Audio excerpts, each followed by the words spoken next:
of sport. And they are matched again for a championship, the Celtics and the Lakers. The crowd somewhat quiet here, Jerry West. 56-51. I think the Celtics have surprised them. There was an opening burst in this game by your team, and then the Celtics held it off and came back. What's your perspective, Jerry, on what happened? Well, Brent, I really thought the way Boston played, we're maybe lucky to be as close as we are, but frankly, I like our position. I think we're going to win this game the second half. Why would you say that, other than just being optimistic about your franchise? What do you see that encourages you? Well, you know, I see us have a lot of energy, and defensively, I think we can do a little bit better job than we have. But Boston has shot the ball tremendously well, but I think they've searched out the loose man maybe better than we have. Maybe we were a little bit too high for this game, but I think we're going to play a great second half. Oscar, what do you think about this game? Well, I think Parrish is playing an exceptionally very fine basketball game. Not only playing when they half-court game, but he's getting on the court on the break. Yeah. And Larry Bird, even though he's not scoring, is making the right passes. You know, Oscar, I have said that Eastern Conference basketball is tougher, more physical, and once they got into a bump-and-grind war that the Lakers haven't been all year, it was going to be tough. How do you see that? Is there a difference between East and West Coast basketball? There may be, but I think it's a different type of basketball, as you say. You know, the Lakers run, all the West Coast teams seem to run up and down the court so very fast. On the West Coast, on the East Coast, they seem to set up a lot more. Maybe it's because they can't run as fast. Jerry, is there anything to that observation that you didn't play as tough a teams as the Celtics beat to get into the final? Well, we'll see when this playoff's over, Brent, but I really like to think that basketball has, every year something's different in each conference, and a lot of it depends on where you draft. Boston, of course, have assembled a wonderful team. They've been really good, and I think people say this team is beat up. I tell you what, I think they're healthy now, and they're playing their best basketball. Yeah, no doubt about it. I think they're healthy, too. That's right.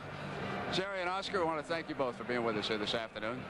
Two of the all-time greats in the history of the great game of basketball, Jerry West and Oscar Robertson. Coming up now, it's the second half, Game 6 of the finals.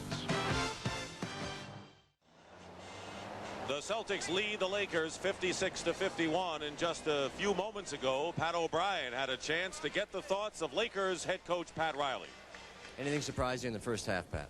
Well, not really. I just think we have to be a little more patient with our offense and take better shots. I think we're excited, and it's almost a blessing to be down just 5. So we got to be a little more patient in the second half. Concerned about Kareem's minutes? Not really. There's no time now. You know, he's had a good pace all year long, and I think, you know, the last game of the year, the last 2 games of the year, he's ready to roll. Thank you. Good luck second half. Back to Dick. Thank you very much, Pat. Tommy, once again, it looks like this game could have been played at Boston Garden the way the Celtics have maintained the tempo and have things in their favor right now. They have slowed the Lakers down. They've taken the run out of the game. But what I'm looking at here is the Celtics, in doing it, spent an awful lot of minutes. Their key big guys, particularly Bird and McHale. And the other thing for the Lakers, I kind of disagree with Pat Riley. I think that was an awful lot of minutes, plus the burden of carrying the offense by Kareem in the first half. I don't know whether he's going to be able to produce like he normally does in the fourth quarter for the Lakers. Especially with 3 personal fouls if he does get in foul trouble. By the way, let's take a look at the shooting statistics. And the Lakers, who are under 50% in all 3 games in Boston, are under, again, the 50% mark. This could be the key right now to the game. 9-point differential in free throws between the clubs and a 5-point Celtic lead. And, again, the fast break points. Last game, it was Boston with the edge over the speedy Lakers. And once again, it's 16-14, so that's awfully close in the fast breaks points. You're looking at the scoring, and you can see the 3 men who did the bulk of it. And as Tommy talked about their time, Parrish played only 14 minutes, so that's a plus for the Celtics there. And for the Lakers scoring, basically a 2-man affair. Well, with Kareem having to really score those low post points, and Worthy, who's really been pretty good today. The key guy that they got to get into their lineup is Scott off the break. They got to get him with some outside shots so that he starts feeling good about himself.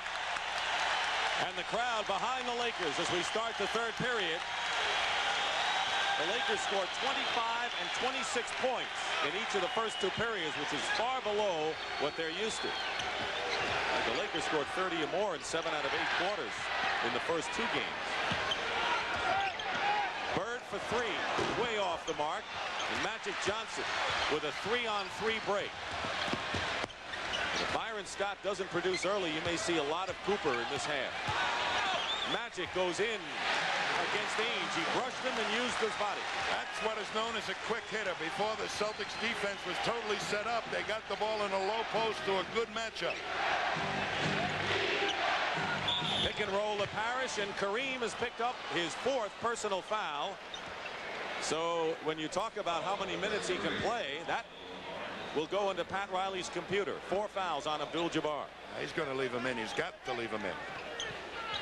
But he can't pick up another one.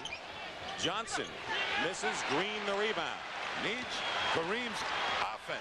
Well, looks like Kareem may be coming out, Tommy, as Michael Thompson is at the scorer's table. Green. McHale and Ainge collide, and here's Boston 2-on-3, and Dennis Johnson will slow it down. Ainge. They closed the middle, and Bird lingered in the corner, and McHale, no basket, foul. If it had dropped.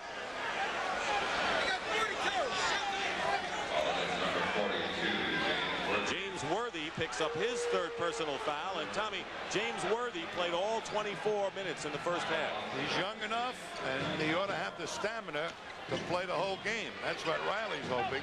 McHale against Michael Thompson, who's in for Kareem. Ainge taps it out.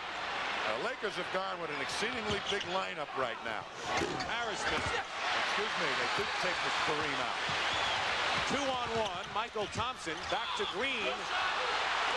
And a foul in the act of shooting as Danny Ainge had Green inside and picks up personal foul number 2. Now, the Lakers have their fastest unit on the court with Michael Thompson as the center and Green. If I were Pat Riley right now, I'd be thinking of using Green. He's the guy that's been roaming around. The Celtics are not really totally concerned with him. He can get a 4-on-3 situation almost anytime they want with Green.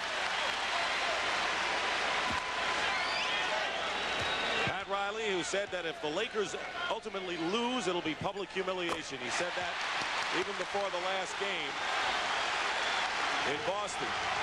And so far, the Celtics have yet to score with nearly 2 minutes gone by in this 3rd period. Every time the Lakers have come close, the Celtics have gotten the hoop to give them a 3-point lead. But Worthy saves it from Magic Johnson, and a brilliant play by James Worthy.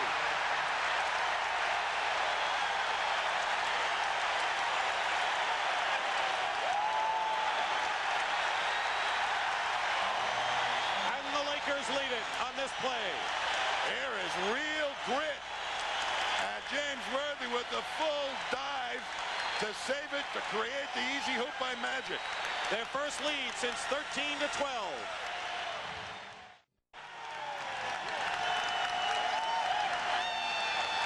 Crowd is going wild here, Tommy, and it was James Worthy who ignited the Forum crowd with this tremendous play. Well, he just steps out with those quick feet and he picks it off. But this part of the play is inspirational to the rest of his teammates. They say if Worthy can dive and play that hard, I better do the same. And here you see Magic now just picking it up. No green jersey in sight, and it's 2. But a very smart call of a timeout by Casey Jones to take that emotion away from the fans. So the Celtics still haven't scored here in this 3rd period. And the Lakers